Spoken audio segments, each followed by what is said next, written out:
রহমতুল্লাহি অবরাকাতু। সুধী দর্শক, আপনারা আমার নাজমুল ইসলাম চ্যানেল থেকে সবাইকে শুভেচ্ছা নেবেন। আমি আজ যে বিষয়ে কথা বলবো সেটা হলো, মানুষের জীবনে এমন কিছু ঘটনা ঘটে যেটার উত্তর সবসময় পাওয়া যায় না। কারণ অনেক ঘটনার সাথে যারা জড়িত থাকেন তাদের ধরা যায় না, ছোঁয়া যায় না, এবং অনেক ঘটনাগুলো নীরবে নিভৃত ঘটে। আর কারুর দোষ হয়তো কারুর ঘাড়ে এসে চাপে। সে দোষী না হয়েও সে দোষী সাব্যস্ত হয় এবং সাজা ভোগ করে। এরকম একটা ঘটনা আমি আপনাদের বলবো। সেটা হচ্ছে নোয়াখালীর বেগমগঞ্জে জিদান নামে এক ছেলে, বয়স 14 থেকে 15 বছর, 10ম শ্রেণীতে পড়ে এবং সে 2026 সালে সে এসএসসি পরীক্ষা দিত।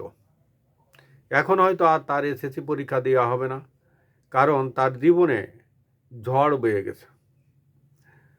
তার বাবা এক সময় আওয়ামী লীগ করত প্রায় 7-8 বছর আগে, কিন্তু গত 5 বছর আগে তার বাবা মারা গেছে। এই কিশোর বাবা মরে যাওয়ার পরে তাদের ফ্যামিলির হাল ধরে এবং মাঝে মাঝে সে টুকটাক ব্যবসা বাণিজ্য করে এবং তাদের অল্প কিছু জমি আছে, সেই জমির কিছু ফসল বাজারঘাটে নিয়ে বিক্রি করে বাজার টাজার করে। এই আছে অবস্থা। অর্থাৎ তাদের সংসারের সমস্ত কাজকর্ম তাকে করতে হয়। বাবা একসময় আওয়ামী লীগ করতো, সেটা বড় কথা না। বড় কথা হচ্ছে যে তারা তেমন একটা ধনী না, মধ্যবিত্ত শ্রেণীর লোক, এবং তার বাবা আওয়ামী লীগের অত বড় লিডারও না, সামান্য সম্ভবত ওয়ার্ড পর্যায়ের কোনো, তাও নিম্ন শ্রেণীর একজন লিডার। অর্থাৎ তারা দলকে সাপোর্ট করত, কিন্তু ওইভাবে সক্রিয়ভাবে নয়। এই ভদ্রলোক মারা যাওয়ার পরে তার একমাত্র ছেলে জিদান, যে 10ম শ্রেণীতে পড়ে, 2026 এসএসসি পরীক্ষা দিত, সেই জিদান আজ 8 থেকে 9 মাস ধরে সে জেলখানায়। কারণ তার বাবা আওয়ামী লীগ করত। আওয়ামী লীগ করার কারণে তাকে অ্যারেস্ট করা হয় এবং অনেকবার তার জামিনের জন্য আবেদন করা হয়েছে, কিন্তু কোনো ক্রমে তার জামিন দেওয়া হয়নি। অনেক উকিল ধরা হয়েছে, অনেক ডাকসাইটে লেটারগুলো ধরা হয়েছে, এবং বিএনপি জামাতের অনেক ভালো ভালো লিডারের কাছে তার আম্মা গেছে, কিন্তু কোনোভাবেই কোনো কিছুতেই কিছু হয়নি।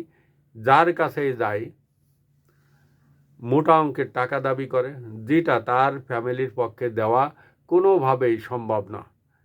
কারণ তার বাবা তো অত বড় লিডার ছিল না বা অত বড় নেতা ছিল না যে তাকে এই টাকার ভার বহন তাকে করার জন্য সামর্থ্য অর্জন করেছে। এখন এমন একটা অবস্থা যে তাকে তার জামিন দেওয়ার জন্য উকিলকে যে টাকা দিবে, সেই টাকা তার ফ্যামিলির নাই। কোনো রকম কষ্টের সৃষ্টে তাদের সংসার চলতে, তার মা মহিলা মানুষ এবং তার মা অনেক কষ্টের ভিতরে দিন যাপন করছে এবং ছেলের জন্য কান্নাকাটি করছে, এবং একমাত্র ছেলের জন্য সে এমন কিছু করেনি, এমন কোনো জায়গা যায়নি যে ছেলের মুক্তি মিলবে।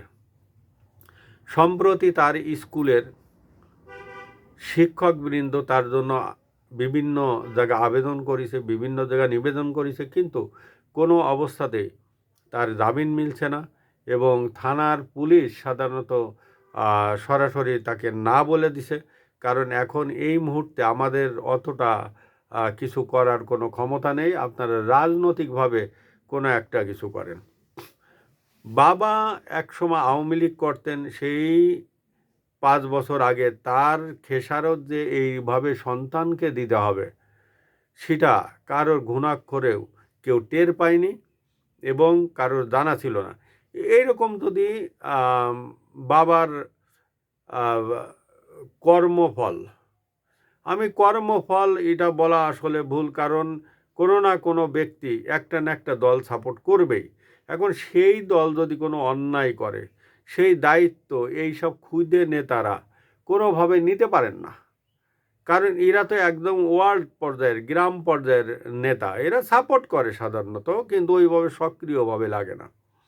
এখন বাবা এক সময় এই পাল্টি করতো, পাল্টি করার কারণে ছেলের এখন যে হাজত খাটতে হবে, ছেলেকে যা এই জেলের ঘানি টানতে হবে, সেটা তো কেউ বুঝতে পারেনি। এইভাবে যদি বাবার মানে কর্মফল যদি ছেলের ভোগ করা লাগে, তাহলে আগামীতে কোনো একদিন এই দেশের যত ছেলেরা আছে, তার বাবা ভালো করুক মন্দ করুক, তার দল যদি কোনোভাবে ফল্ট করে বা কোনোভাবে বিরোধী দলে চলে যায় বা পলাতক হয়, তাহলে কোনো সন্তানই আর ভবিষ্যতে নিরাপদ থাকবে না। এই কালচারটা এখন আমরা এমন জায়গায় এসে পৌঁছাইছি যে আমাদের এখান থেকে ফেরা খুব কঠিন অবস্থা হয়ে গেছে।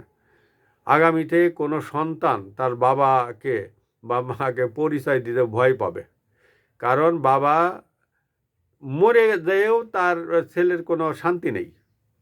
শান্তি নেই, এক সময় বাবা আওয়ামী লীগ করতো, সেই জন্য এই সন্তান তাকে হাজত খাটতে হবে। শুধু দর্শক, বিচারে ভার আপনাদের দিলাম। আসসালামু আলাইকুম ওয়া রাহমাতুল্লাহি ওয়া বারাকাতুহু।